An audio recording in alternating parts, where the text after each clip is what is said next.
ॐ नमो भगवते वासुदेवाय। ॐ नमो भगवते वासुदेवाय। ॐ नमो भगवते वासुदेवाय।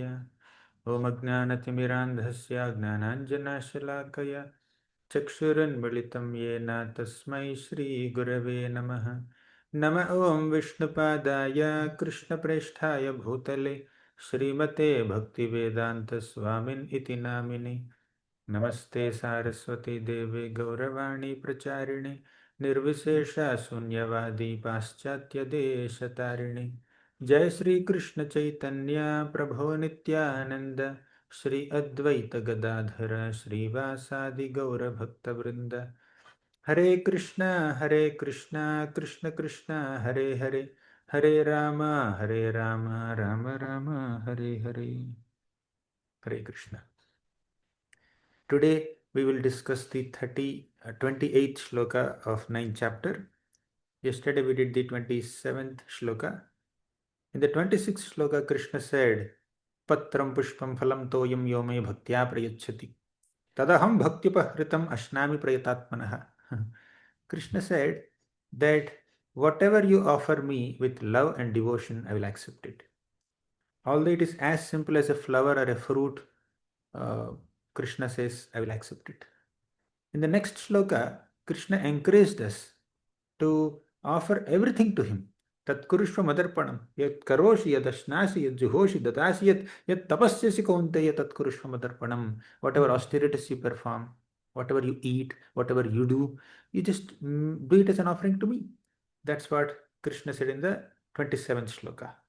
Now in the 28th shloka, Krishna gives us the result of working in that spirit. What happens if you offer everything to Krishna? What happens if you do Tat Kurushva Madarpanam? Means when you dedicate all your activities to Krishna, what is the result? What are you going to gain? Krishna says in the next shloka. Let's recite. शुभाशुभफलैरेवं मोक्षसे कर्मबन्धनैः सन्न्यासयोगयुक्तात्मा विमुक्तो मामुपैष्यसि। शुभाशुभफलैरेवं मोक्षसे कर्मबन्धनैः सन्न्यासयोगयुक्तात्मा विमुक्तो मामुपैष्यसि। Shubha Ashubha Falayrevam. So in this world, when we perform activities, we get phala. Phala means fruits or results. And those fruits or results can be of two types. Shubha means auspicious, or Ashubha means inauspicious. Sometimes we get good results, sometimes we get bad results. Right? Generally, when we do bad activities, we get bad results. When we do good activities, we get good results. But although we do good activities sometimes with a good intention, sometimes the result may not be very pleasant or expected.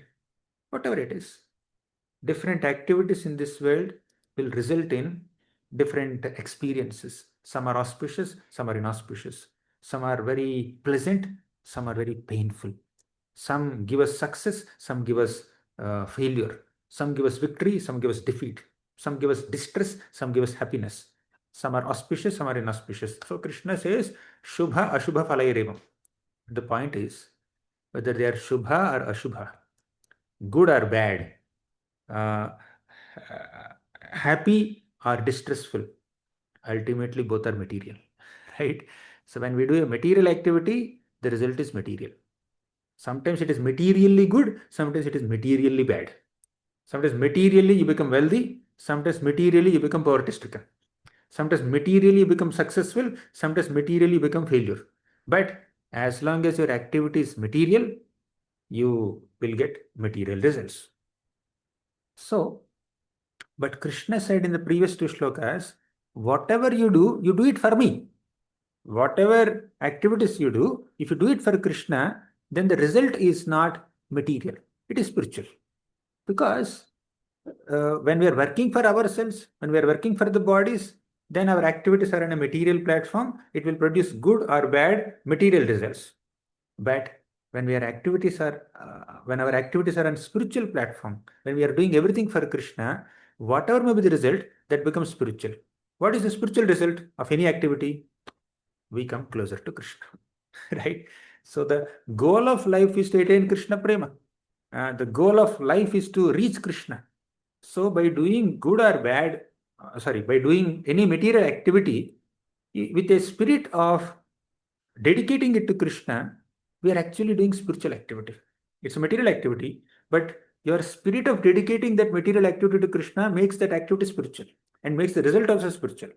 Right? So when you are doing a spiritual activity, apparently material activity done with a spiritualized spirit will make the activity spiritual. It will also make the result spiritual.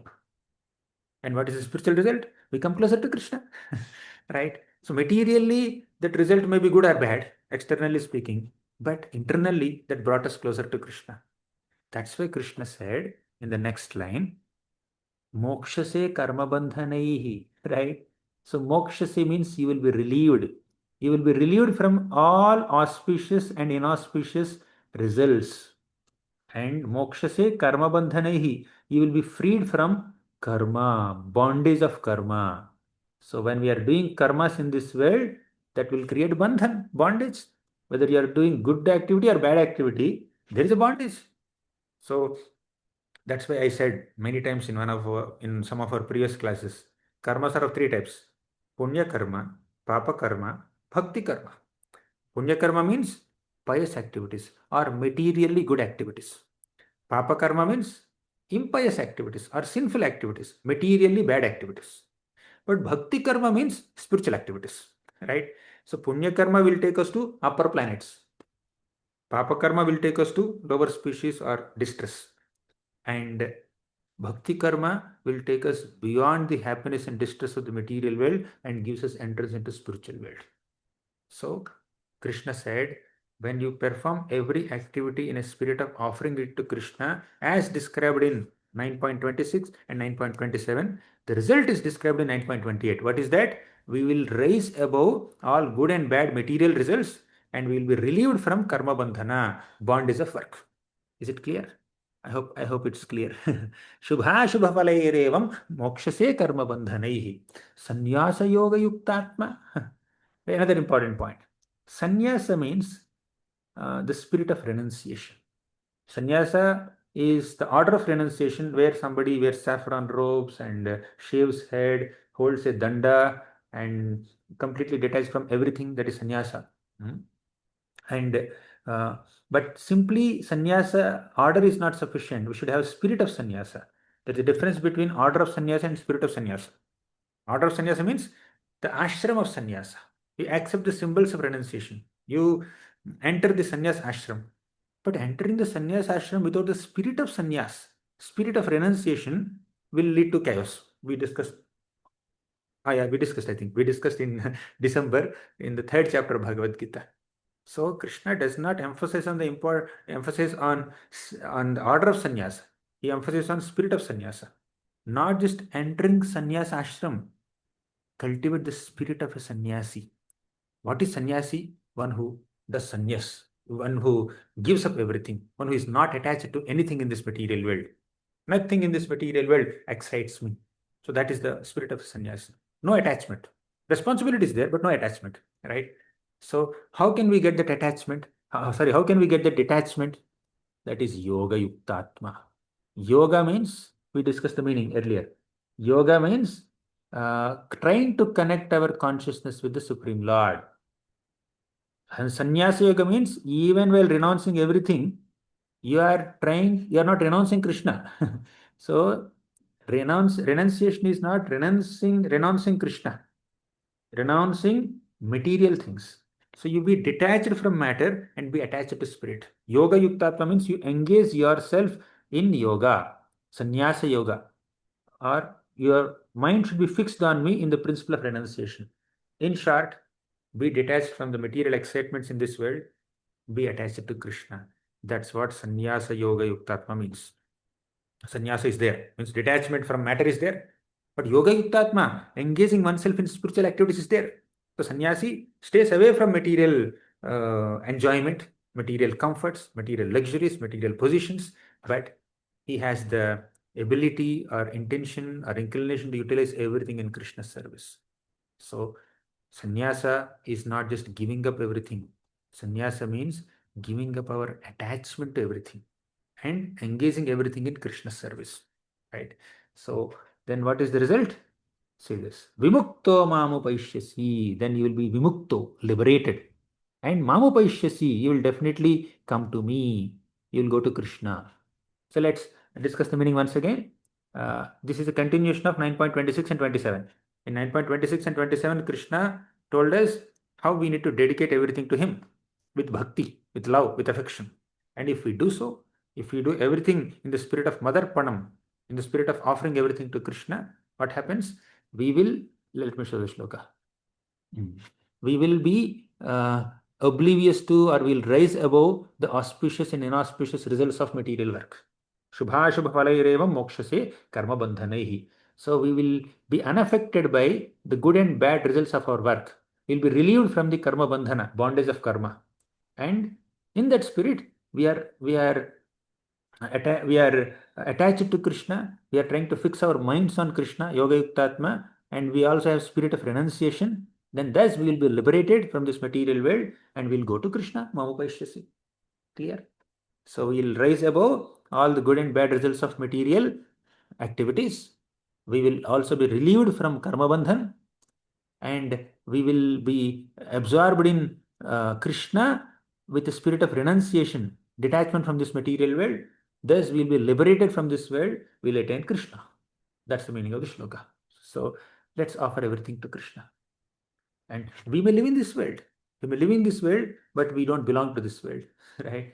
That we need to understand.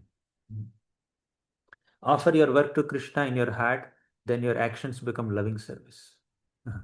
Do it for Krishna. Whether you are doing your daily activities or study or praying, everything. Keep Krishna as the center of our lives. Don't worry about good and bad results.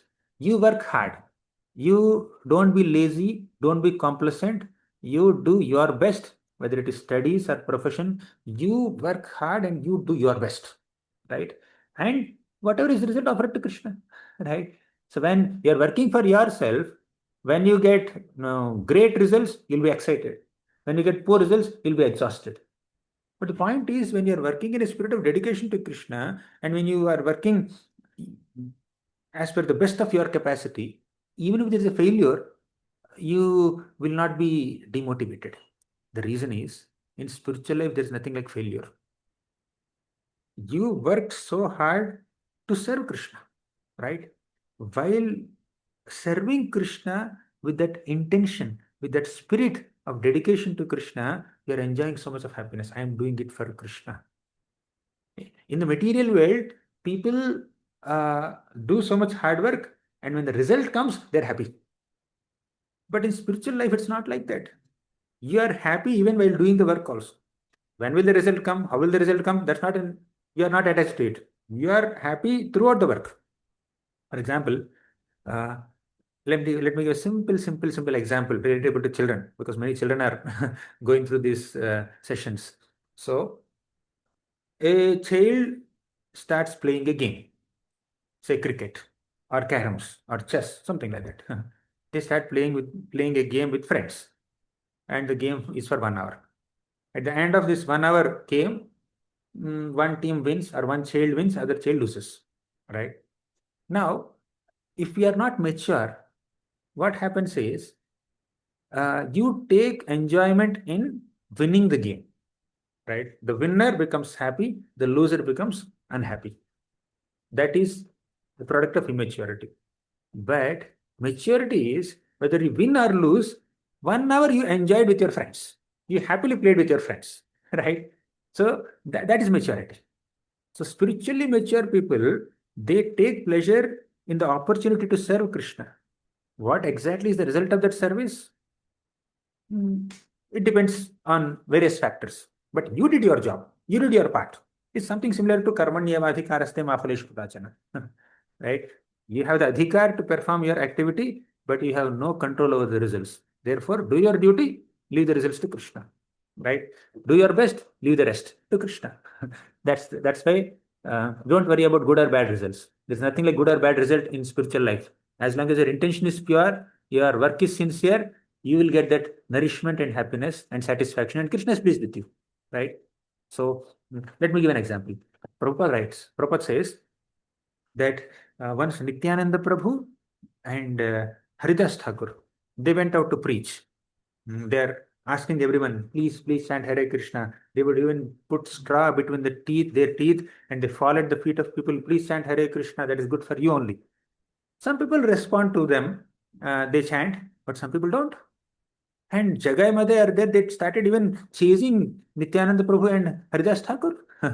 And Nityananda Prabhu was even bleeding also. He got bled. Apparently, it seems failure, from a material vision. But Prabhupada says it's not failure. Nityananda Prabhu did his job. Haridas Thakur did his job.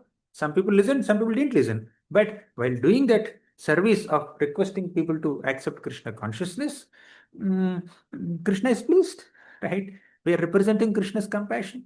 So we should not be attached to the results. Even Srila Prabhupada himself also, he he tried hard for 40 years to establish an international society for Krishna consciousness. It took 40 years.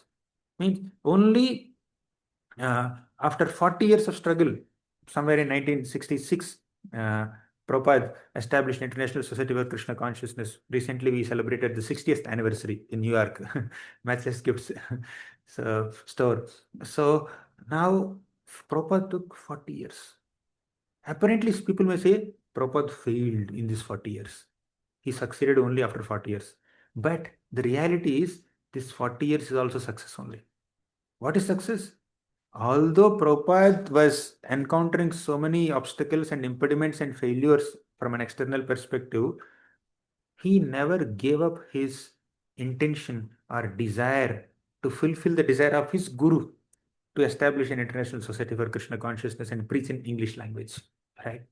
So failure is not not attaining the result. Failure is giving up your determination to continue. Prabhupada was determined to continue to serve his spiritual master. I will try my best. Whenever Krishna sanctions, let him sanction.